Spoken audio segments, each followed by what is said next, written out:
Some moments, they say, linger with you for a lifetime. They linger like whispers, quiet yet ever present. 2 years have passed since that pivotal day, 2 years since everything transformed. What was meant to be a straightforward beach trip with my son, Leonard, took an unexpected turn. My husband, Phoenix, was unable to attend. He never was.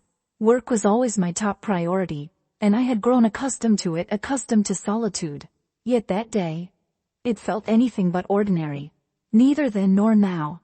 We laid out the towels, basking in the warm sun, perhaps a bit too warm for comfort. I settled in, embracing the sweet silence away from the world's clamor, and requested Leonard to apply some oil on my back. I acted without hesitation.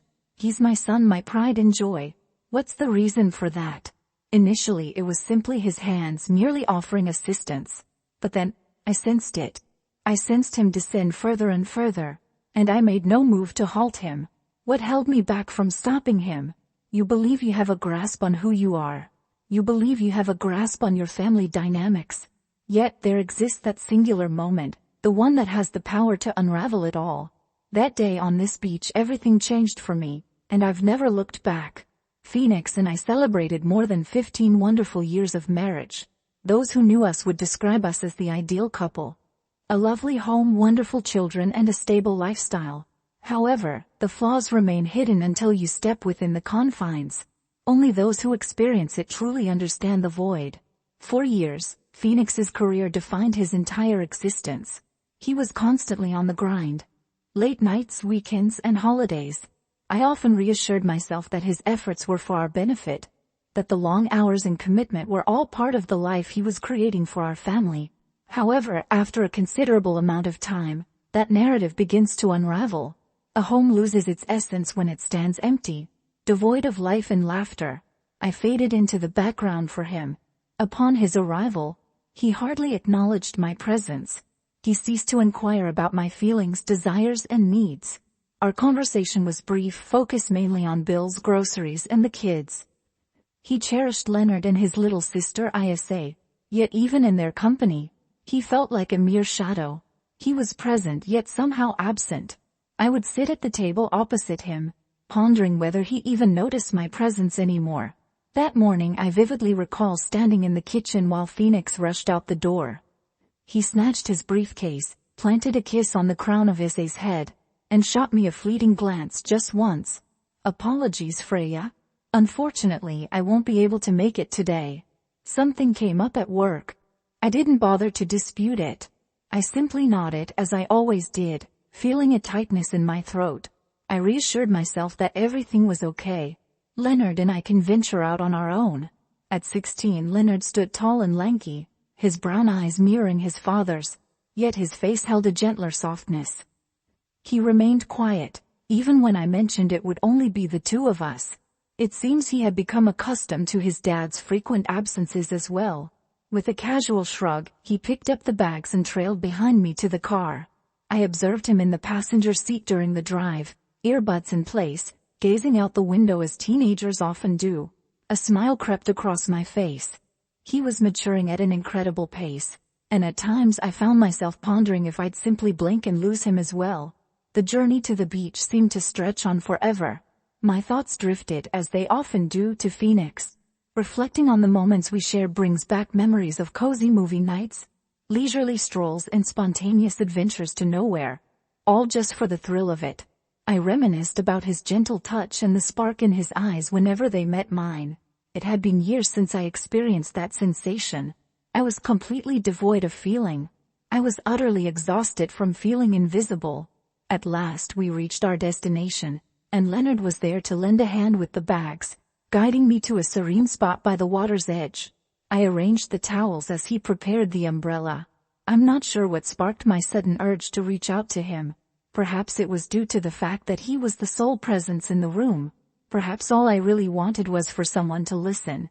"Isn't it refreshing to be out and about?" I said, attempting to sound upbeat. He simply nodded, sweeping his hair back with a casual motion of his hand. "Absolutely, Mom. It's delightful." As I settled onto the towel, the warm rays of the sun enveloped my skin, creating a blissful sensation. I remained still for a moment. I allowed myself to unwind, as if I were attempting to shed the burdens of the past few years, even if just for a fleeting hour. Then it hit me, the oil. I propped myself up and faced Leonard. "Could you assist me in applying this to my back?" I inquired. "I'm unable to access it on my own." He glanced at me for a moment, a hint of hesitation in his eyes, before reaching out to take the bottle from my hand. I reclined once more, my face pressed against the towel, and I waited. The initial contact was soft and deliberate. His hands trembled with uncertainty, as if he feared causing me pain. A smile crept across my face, taking me back to those cherished moments when he was just a little one, gripping my hand tightly as we crossed the street together. Back then his hands were so tiny. "Feel free to apply a bit more pressure," I suggested, my voice slightly muted. "Everything's fine." He paid attention, and his hands became more assertive as he glided the oil over my shoulder. "Everything is fine." I shut my eyes, immersing myself in the warmth and the soothing rhythm of his touch. I took a brief pause to savor the experience. The realization struck me with an intensity one hadn't anticipated. It had been far too long since anyone had laid a hand on me. But then I sensed his hands glide lower, gently, deliberately, tracing the curve of my back. My breath hitched in my throat, and I parted my lips to speak, yet silence enveloped me. Thoughts whirled in my head, yet I remained quiet. I reassured myself that everything was okay, that he was merely being helpful, that I was just overthinking it all. However, I was not. His hands lingered for a moment, just above the boundary of my towel. His hesitation was palpable. I could sense my own. Rather than halting him, I chose to speak up. "It's okay. Feel free to rub there as well." The words lingered in the atmosphere, heavy and toxic, and as soon as they escaped my lips, I realized there was no way to retract them. Leonard remained silent. He kept going without a pause. I shut my eyes tightly, feeling his hands on me, positioned lower than they ought to be. My heart raced intensely, as if it might echo in his ears. I felt an urge to shift, to rise, to urge him to cease. However, I chose not to. I was unable to. I allowed it to unfold. I still find myself questioning the reasons behind it all. Perhaps it was the solitude. Perhaps I was too eager to seek validation, even when it wasn't right. Perhaps I simply lost interest. That day on the beach, a profound shift occurred within me, forever altering the course of my life. Thank you for staying with me on this journey through the story. I understand this may be difficult to absorb, and I truly value your willingness to listen. If you're enjoying this video or know someone who might connect with what I'm sharing, take a moment to hit that like button and subscribe. Your support means a lot. Your support inspires me to continue sharing stories like this, reminding me that I'm not alone in this journey. Alright, let's dive back in. Following that day at the beach, everything changed. I couldn't overlook it. The emotions I experienced, the sights I witnessed, and the way Leonard gazed at me afterward. It wasn't merely a fleeting glance or a brief encounter. It was unyielding. Each time our eyes met, I sensed a shift within him, an elusive quality that I hesitated to label yet found impossible to ignore. I attempted to hide it away. Upon returning home that evening, I made every effort to maintain a sense of normalcy. I prepared dinner, inquired with Leonard about his school day, and folded laundry well into the night, my hands trembling throughout the task. I found myself revisiting every moment. His hands, the way he lingered, the tension coursing through my own body. I loathed myself for it, and I resented him for making me feel this way about my own son. Phoenix remained completely unaware. He arrived home late as per usual, his tie askew and his face weary. He pressed his lips to my cheek, a mere echo of what once was. "Tough day?" I inquired, eager for a meaningful exchange. With a grunt and a nod, he was already making his way to the living room. There's always been this way. His presence lingered like a mere afterthought, leaving me feeling invisible once more. That night I found myself in bed, gazing at the ceiling as Phoenix softly snored beside me. The house was still, yet my thoughts raced on. My mind kept drifting back to Leonard, to the way his hands moved and the intensity of his gaze. I understood it was wrong. I realized I needed to put an end to it, whatever it might be, before it escalated any further. Yet there was another side of me, a shadowy presence, a sense of isolation, that yearned to cling to it, that hungered for the attention, the touch, the sensation of being acknowledged. As the days went by, Leonard remained silent. Yet his silence spoke volumes. He didn't exactly steer clear of me. Instead, it felt as though he remained even nearer. He would watch me, whether I was cooking, cleaning, or simply sitting alone on the couch at night. I allowed it to unfold. I let him go. I let myself go. Next weekend arrived. The heat returned, wrapping the house in an uncomfortable embrace. Phoenix had vanished, caught up in a last-minute shift, leaving Leonard and me to navigate the familiar solitude once again. I inquired whether he would like to return to the beach, just the two of us. I'm not quite sure what drove me to do that. I wondered if stepping outside might bring some clarity to my thoughts. I might have been seeking a challenge, a way to prove I could set everything aside. The journey was serene this time. Leonard chose not to wear his earbuds, however. He sat there, gazing out the window, his knee bouncing with restless energy. I felt the urge to speak, to utter a word, to shatter the stillness that enveloped us. Yet each time I tried to speak, the words became lodged in my throat. Upon our arrival at the beach, we found it nearly deserted. The vivid blue of the water and the gentle caress of the wind on my face are memories that linger. I laid out the towels once more, just as I had done previously, while Leonard assisted me in getting everything ready. This time I didn't request him to apply oil on my back. I was unable to. I remained still, eyes shut tight, feigning that all was well. Even with my eyes closed, his gaze was palpable. His gaze was unmistakably fixed on me. The true turning point arrived later that afternoon. We chose to freshen up at the beach showers before making our way home. It was meant to be a swift moment, merely to brush the sand away from our skin. However, an event occurred at that moment that remains beyond my understanding. As we arrived at the showers, Leonard was the first to step in, allowing the water to cascade down his back. I lingered at the edge, observing him for a brief moment before I decided to join in as well. I'm not sure what got into me. The next events are beyond my ability to describe. I'll leave it unexplained. It was a fleeting instant, a whirlwind of desire, solitude, and an unnamed feeling that lingers just out of reach. It was neither gentle nor gradual. It was intense, fervent, misguided in every possible sense. However, I was unable to prevent it. I had no desire to. As the final moments faded, we remained rooted in place, the relentless downpour enveloping us, erasing the signs, yet leaving the undeniable truth intact. He embraced me then, embraced me in a way that no one else had in years. I allowed him to do so.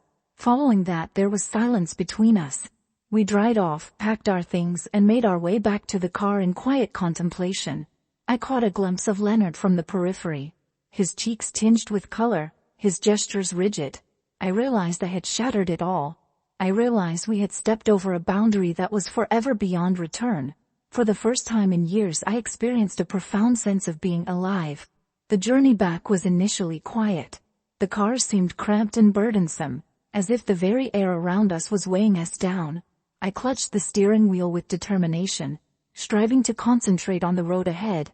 Yet my thoughts were a whirlwind. I could still sense him, Leonard. His hands, his body, the heaviness of everything we just experienced. I couldn't help but sneak peeks at him in the passenger seat.